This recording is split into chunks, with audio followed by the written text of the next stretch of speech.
Rediscovering Self is a podcast that addresses the daily ramblings of the mind and talks about what influences the way we think and how we can cope in an ever-changing world. This podcast is brought to you by Amrutam, an Ayurvedic lifestyle brand and wellness community.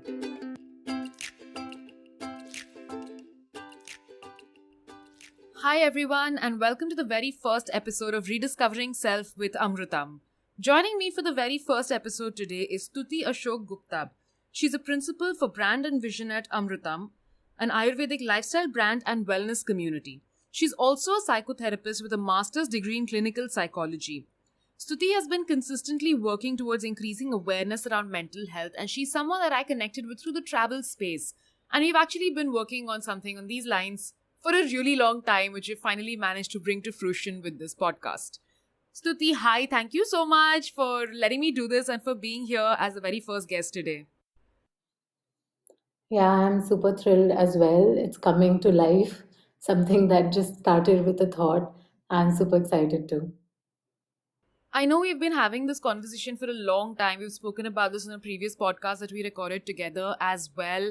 And it's so cool that, we're able to do this together as two people who are really passionate about this entire space. So I just want to jump right into it with you.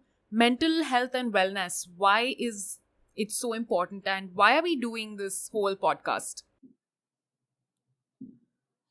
So I think first and foremost, the reason why Amritam as an organization felt that we should talk about mental health is, of course, because I bring in the mental health bit to the organization, being someone who studied it for 7 years and have been practicing for 4 years now. But at the same time, I think we understand that mental health is not different from health itself. We like, because we are an Ayurvedic brand, we look at health holistically. When mental, physical, spiritual, like the all three elements need to be in good balance for you to be healthy. And that's something that we've always tried to focus on, especially since the beginning of our D2C since 2017. We've made constant efforts to encourage conversations around mental health. I remember the first time, we simply collected a list of mental health professionals, especially for young adults who were charging a nominal fee, or they had a sliding rate of say 100 to 1,000, where people could afford it, and sometimes they were also willing to give free services, and we just listed all of them. We have seen a huge traffic coming to just that particular page, where people have seeked uh, for the right kind of professionals for therapy through that page itself. So I think that was like a little, like a first step as Amrita, where we took that. Um, After that, I think during lockdown, when there were so many conversations happening around mental health, we felt like, okay, what could we do? We have to, of course, follow the ethical boundaries of being an organization, and we can't just offer a safe space without really being able to contain all of it, because we are a huge community of people. So we got a professional on board, and we did this 21-day art program. It We didn't really say that it was for mental health, but I remember so many people messaging us and tagging us and saying that it was so therapeutic, because a lot of people were feeling isolated, a lot of people were feeling um, anxious, even upset about the uncertainty. And I think now with this podcast, it's like one level up, where we are really getting our feet in this to try to spread awareness about the everyday struggles and the different topics that we're picking up. It's just so that we can have more and more conversations around it. I have to say, as an organization, to see the kind of steps that you've been taking towards mental wellness and coming from someone who's part of a community of professionals, I think it's very, very, it's wonderful what you're doing, because, like you said, it's all become a little more amplified during this whole pandemic and the lockdown. Stressors are much higher, triggers are far more, as opposed to normal, maybe because nobody saw this coming. And I feel like even otherwise, we live in such a stressful world that there are ideas and thoughts and just actions floating around every day that we may or may not be able to pinpoint towards a certain problem. And just knowing that, something that's going on in my head might not be completely normal itself is maybe like the first step towards getting better. And I think that's also what this podcast is trying to solve, because every episode, like we spoke about, is going to be talking about something very specific, right? Like a certain thought or a certain idea that might just constitute a part of our daily thoughts, just turns up at some point without even our realizing it. It's all so subconscious. But unpacking all of that itself is such a major step. And to see you guys taking this up as an organization is absolutely brilliant. And I think something that the corporate world in general should be looking at as a more important aspect of life. And I think for me, that's a very important piece, because I do hail from the corporate world and now I'm part of the freelance world. But, seeing the kind of stressors that you face in different walks of life or at different times, and having been through therapy myself, I think I've really come to value the importance of having a healthy mind as well as a body. It's not that one is more important or one is less important, or it has to be either or. It has to be both, because, healthy mind, healthy body, it's a symbiotic relationship. And I'm glad we're able to do this together and maybe take another step towards normalizing mental wellness. And I really hope, and I do believe that this podcast is going to help a lot of people out there. Yeah, I think so too. I mean, I strongly believe, nothing ever gets wasted. Like, no, none of your efforts are ever going to just be for nothing. And when we're trying to do this podcast, I think even if we are able to impact some people and make them aware about the importance of looking after your own mind, your mental health, that'll be a great achievement for us. I feel that, a lot of the conversations that are still happening around mental health awareness are still focused on people who are getting a certain diagnosis, or they still fit in a certain box, or they can still get a label or a tag to be able to understand what's happening with them. But there is a large number of people who go through, several instances and several thoughts, difficulties, and just very little aspects, like, their sleep is getting affected or eating is getting affected, and what they're not able to make sense out of it, because they may not really have a diagnosis, or they may not really have a disorder, so to speak, but are just going through some sort of mental health difficulties. And I think through this podcast, especially our first season, what we are trying to do is talk about aspects that are relatable to a huge number of population. A lot of people at some point go through them, and then we reflect on how that is then affecting your mental health.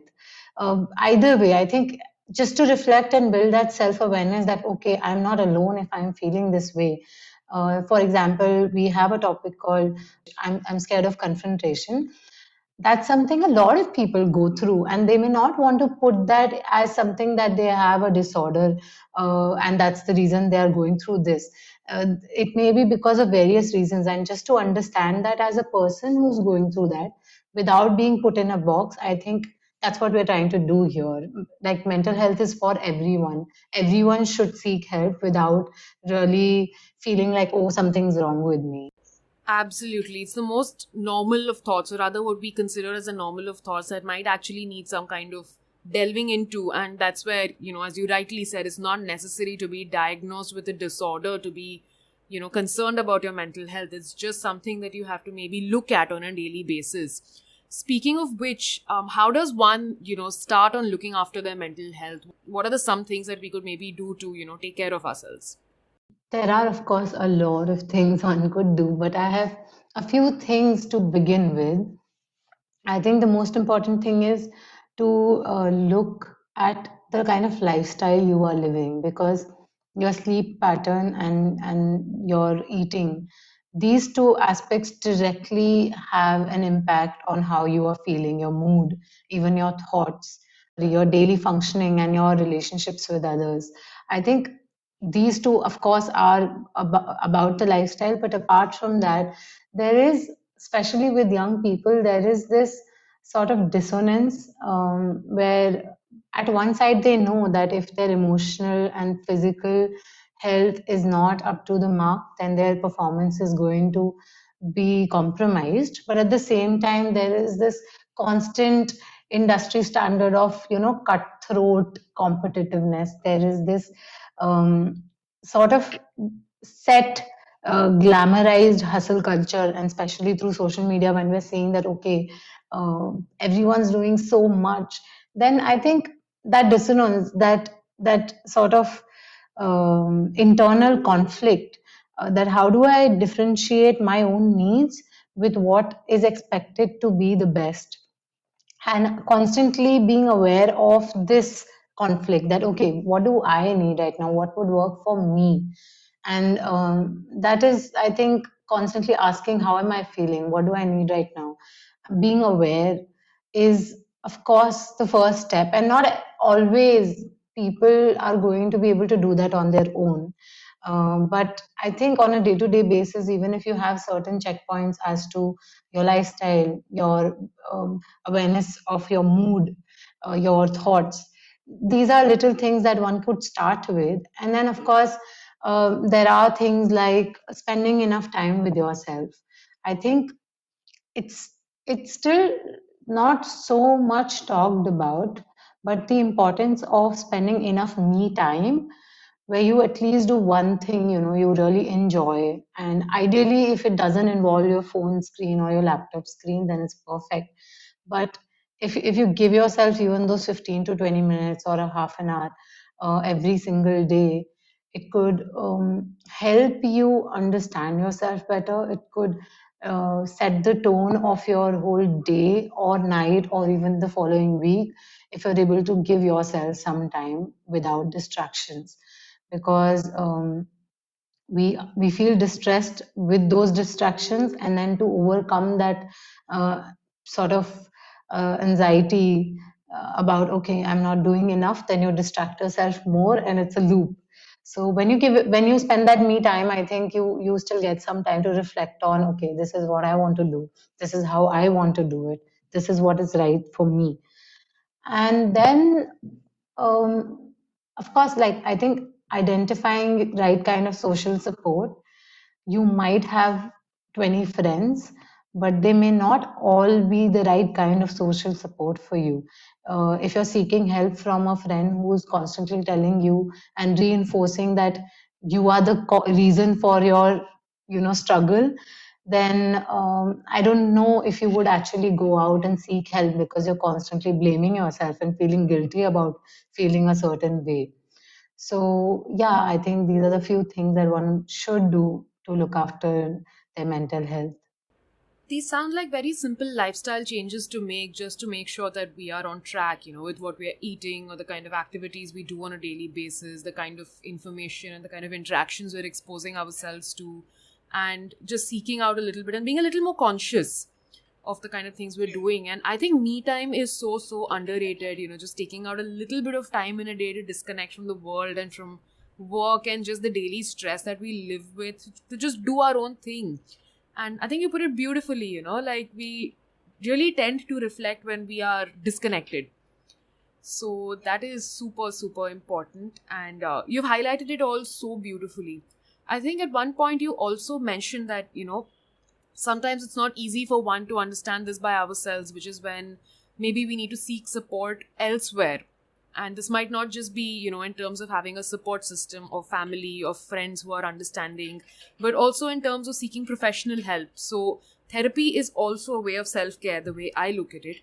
But, to be very honest, the kind of responses that I've got, and I've been seeking therapy for about a year now. I've been in therapy for a little over a year. And I know that it's had like this massive impact on my life. It's really helped me come out of a lot and work through a lot. And I know that had I gone to, friends or peers, then it might not have had the same, what can I say, a response, the way that I've had to therapy. But when I talk about it, there is still a certain set of people that believes that therapy might not be right for them, or therapy might not be able to offer something more. or help in a certain manner. And I'm asking you this as a professional, how does one ascertain if therapy is the right path or not? So I think before I dive into who all should seek therapy, maybe I can first speak about maybe, for whom all therapy will not work. Firstly, I think if someone is in crisis, which means if they are suicidal, or if they are in a place where it's hard for them to be in touch with reality, especially with people who have psychotic symptoms, which are you have hallucinations, you're seeing stuff, you're listening to things that may not really exist, or you are experiencing delusions. In those cases, I think the first step would not be therapy, because like for example, if someone is suicidal, yes, of course therapy is going to help to an extent, but the person might need someone who is an expertise in crisis management at that point. If they are going to end their lives, they may not want to commit to something which is long term, and they want to understand that there is support like right then and there, so that they can be sort of helped and rescued from their own thoughts. Apart from that, I think there are a list of trigger points where you can understand that okay, therapy is going to work for me. Firstly, if you have even the physical symptoms which may not be, it cannot be explained through your medical reports of, your physical health, and the doctor seems to say that, yeah, no, everything is fine with you, but you're still feeling what you're feeling. If it is like a body part hurts all the time and the doctor is saying that no, nothing is wrong with you, everything's all right in the reports, that's one of the ways when okay, maybe I'm not resolving or not dealing with a certain emotion, then that's turning into a psychosomatic symptom. Then if your sleep and eating is getting affected, and it again, it cannot be explained through other aspects in terms of your health, but it's still getting affected. When you are having a lot of trouble getting things done, um, uh, be it because of lack of motivation, be it because of obsessive thoughts you are having that you cannot stop, or it could be because of certain fear. Uh, in my experience, a lot of people recently have, I have come across a lot of people, in fact, who are dealing with fear of death, um, and and they can't stop thinking about it, and that's the reason they can't get anything done in their day, because they're constantly dealing with that thought alone. um, yeah, and of course, like there, if you have difficulties in a relationship and you're not able to make sense why it's being so destructive, why you're not able to resolve things, and it's only triggering negative emotions in you, or it's causing just a lot of stress around you. Um, and then I think, if in general, like I think if I had to put it in one sentence, if the issue has caused your quality of life to decrease, if your quality of life is getting compromised, I think therapy would be good for you, would help you understand what's happening. I think that really makes sense, the way you put it, that if there's a compromise in your quality of life, then there is a definite indicator that something is wrong. And I think this is something that I can attest to from personal experience, because when I sought out therapy, my quality of life had degraded to a point where I didn't enjoy anything. Like, traveling is supposed to be my life. I'm supposed to be a travel content creator and I'm supposed to enjoy it. I left corporate for that and I was chasing my passions. And one would think that I would be happy doing it, but the very thought of traveling was causing me panic attacks. And I think, it came to a point where I stopped enjoying things like dance and music and travel and everything. And I was like, what? This is not okay. This is not normal. This is not me. There is definitely something going on here. And when I was having symptoms of an anxiety attack, like you rightly said, it's like even the doctors couldn't diagnose anything physically wrong with me.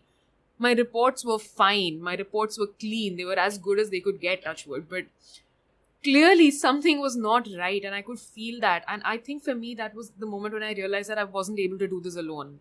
And there was no way I could get through this without some sort of support, which is why I started seeking therapy. And I feel like it was after the first month or so that I realized that this was absolutely the right decision.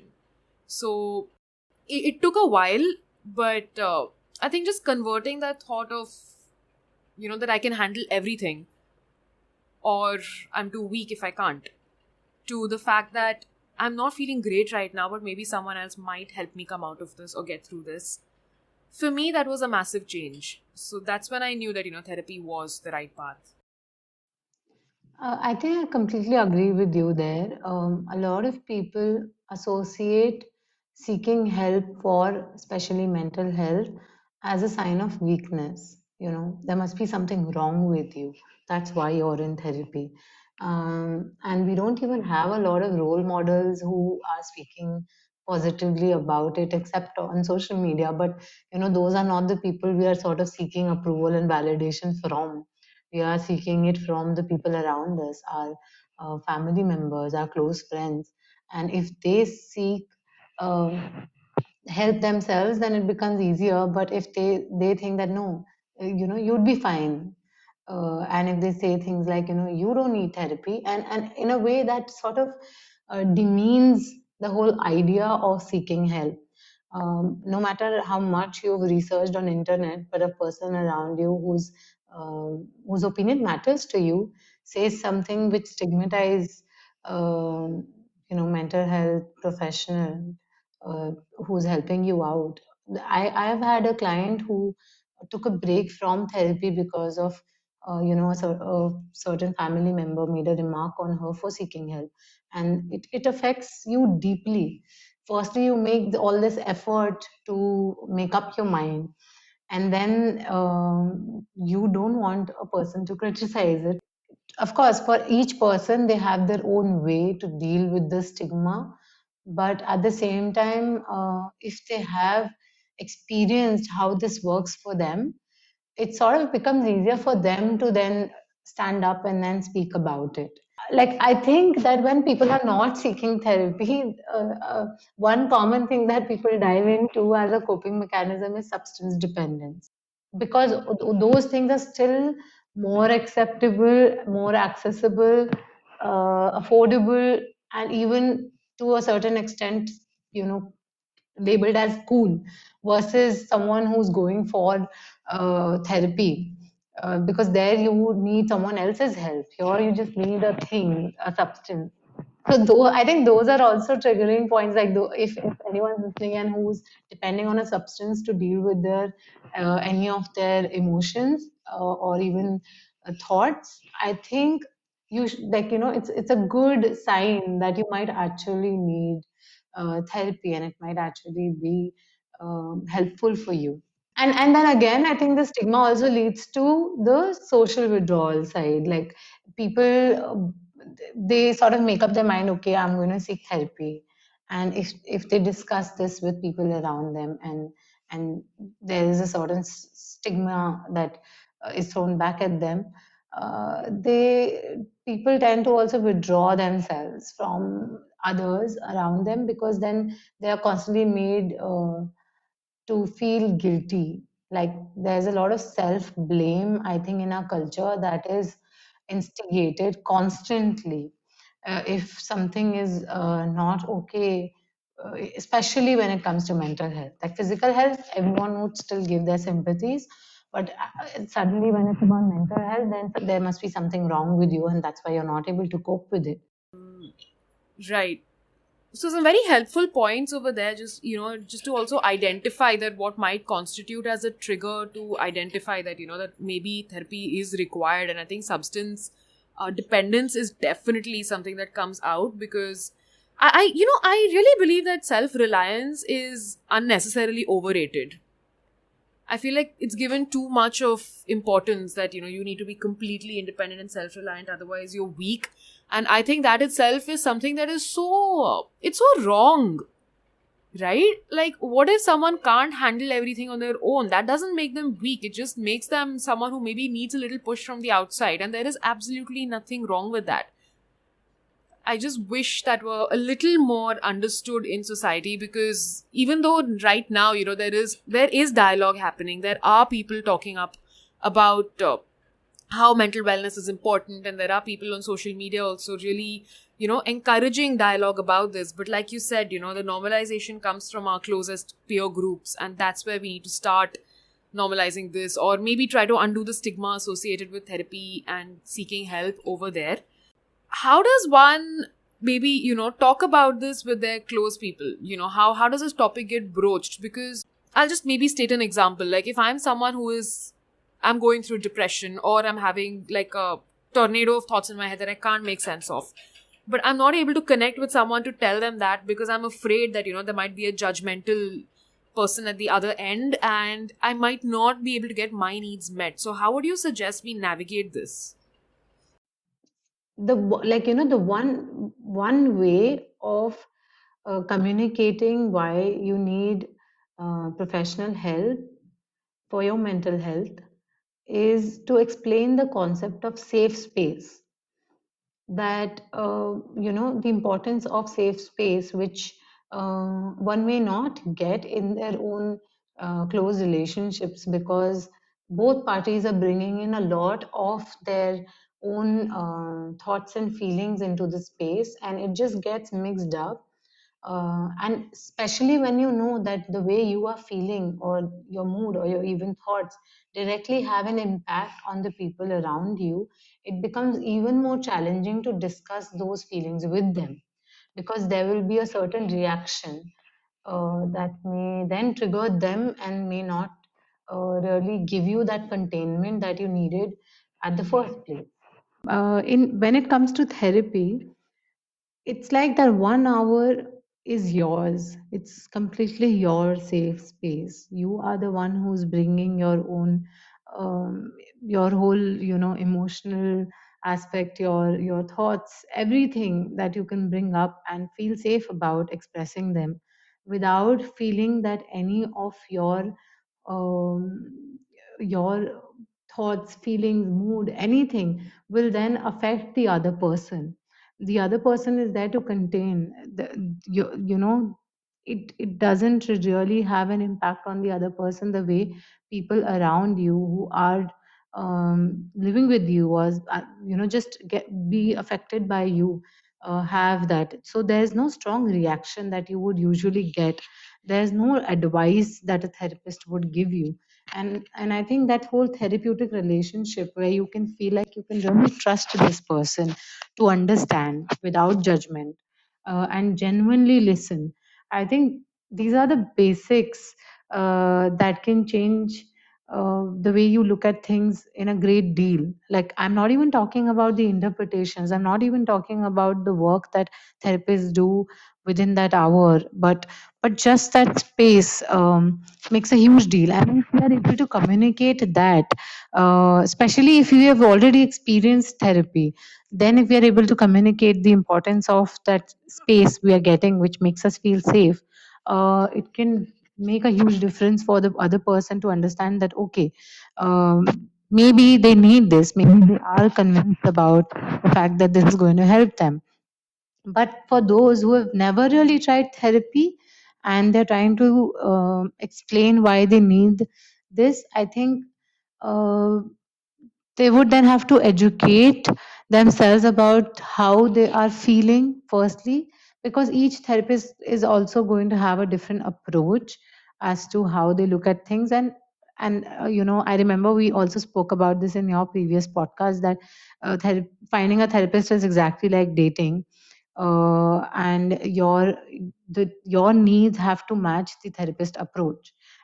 There's no one fits all in this, in psychotherapy, because there are so many school of thoughts, and of course there's a personal element to the style of working as well. uh, and when it comes to people who have not ever had an experience of therapy, and they're trying to convince their parents, or convince their partners, or just getting their close friends to understand, I think maybe they could first actually just start, take an appointment, speak to them.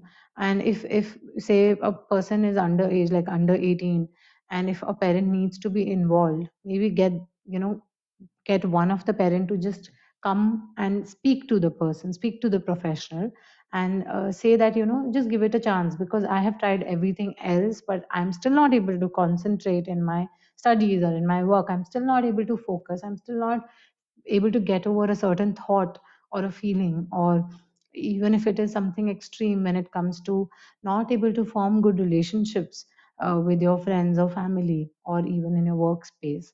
So I think it would have to be verbalized in a way that the other person understands that it's not that they have, something is wrong with them, but more about that there is something going on that needs and experts help.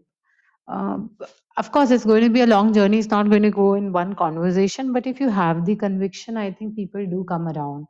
They if they see that change in you and the impact it may have positively on you, um, they would be sensible enough to then understand that, okay, this is good for you, and then eventually the support would come. Yeah, I think I can resonate with that in some way. Speaking of a personal experience again, I started seeking therapy. I just started. Like, I didn't tell anyone because I wasn't sure how it would be received. Because, again, the stigma that there's something wrong with you or whatever. But I saw therapy and then I started getting better. And I think then it was, when I could actually speak to my parents and my friends and tell them that, what, this works. This genuinely works and I'm getting better. So there's nothing wrong with wanting to seek therapy, because that's the one thing that's going to help you feel better, right? Like, it's not seeking therapy when you know there's a problem that's maybe an indicator that, there is something holding you back. But just having had that experience myself, I feel like it's definitely been a bit of a life changer, overall in, for me and for people around me. And personally, like, I've been convincing everybody I know to seek therapy at least once, like, whether or not there's a disorder, whether or not there is uh, any major symptom of, something being wrong or whatever. I've been speaking to my friends, and like, it's been more about, like we spoke, it's not necessarily about diagnosable disorders. It's more about a general sense of mental wellness. So, where do those lines actually begin to blur, the lines between mental wellness and actually having a disorder? How does one start understanding that, there is something more problematic over here? So to answer, like to firstly comment on the fact that, you encourage a lot of people to go in for therapy. I think me too. I am only a part-time mental health professional, but I feel like I'm a full-time advocate. I have, I think I have encouraged more than, 70, 80 people to get into therapy, and they've been super grateful, be it through my personal network, my friends, even at Amrutam. I think all our core team has been in therapy at some point, and not because something's wrong with them, but because um, you have to look at therapy the way you look at education, right? You don't go to school or a college and ask what am I learning on an everyday basis, but how it's actually impacting your overall growth, your overall self awareness. And like in education, you're learning about different subjects. In therapy, you're learning about yourself. And I think I'm a strong believer of the fact that self awareness is like investment. Therapy is, if you are looking at it as an expense where money is going on a weekly basis from your bank account, and then you're asking yourself, okay, do I really need this? How exactly is it helping me? And if you're constantly um, judging it in terms of, quantifying the results of it, it would then become difficult for you to sustain yourself in it. But if you look at it as something that's going to then uh, sort of define how you relate to others, how you relate to yourself, how your overall life, be it work, personal, or just every aspect of your life, then how it gets impacted by the fact that you know who you are, and how you have a certain thoughts and feelings, and why they come and where they come from. And for each person, because it's been such an unique journey in terms of life, in terms of childhood experiences, you can't just build self-awareness by looking at someone else. I'm not saying that therapy is the only measure, only method to really understand and build self awareness. So is not school or college. You can always learn on your own about certain subjects too, but it just becomes more formal where it's giving you that structure, where it's giving you this sort of set hours where you are then just sitting and doing nothing except talking about yourself, thinking about yourself, introspecting with the other person who is a professional. uh, and answering your the main question, how does someone understand that if it's a mental health difficulty or if it's a disorder?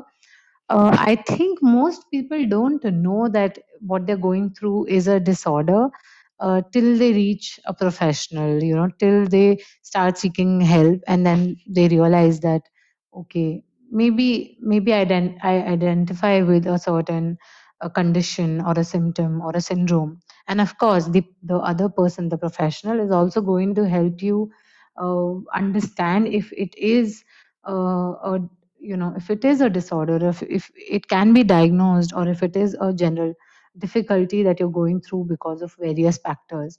So most people actually don't really know what they're going through, even if it is a disorder. So it always starts with mental health difficulties, which then become difficult to contain, difficult to deal with on your own. And eventually, when you go to a professional, then you realize that, okay, I may be going through this. And sometimes the diagnosis helps the person, because then they know that, okay, I'm not the only person who's going through this, I'm not alone.